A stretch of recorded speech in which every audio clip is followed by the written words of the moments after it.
કહેવાય છે કે પ્રેમની કોઈ ઉંમર નથી હોતી।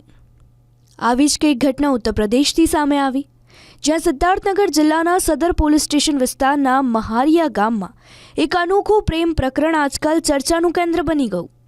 ગામમાં રહેતી એક મહિલા જે 5 બાળકોની માતા છે અને એક પુરુષ જે 4 બાળકોનો પિતા છે, બંને એકબીજાના પ્રેમમાં પડ્યા। પછી શું થયું? બંને સામાજિક અને પારિવારિક બંધનો તોડ્યા અને એકબીજા સાથે ભાગી લગ્ન કરી લીધા।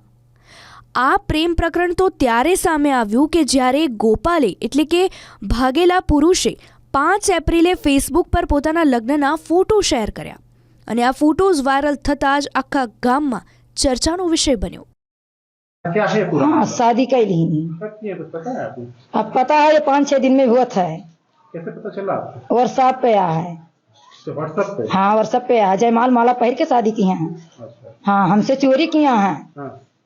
कितने बच्चे हैं उनके? उनके 5 बच्चे हैं। इनके जिनसे शादी की? हाँ, और खुद इनके कितने बच्चे? हमारे 4 हैं। अब हम ही करी था सर, मेहनत मजूरी कई कर पहराए बढ़ाई मांग जाके चंदा लगाए, हम खियाए हैं। चंदा मांगा, कपड़ा लत्ता लड़के को पहराए। हम नहीं तो हमारे बच्चे कहाँ दी हैं।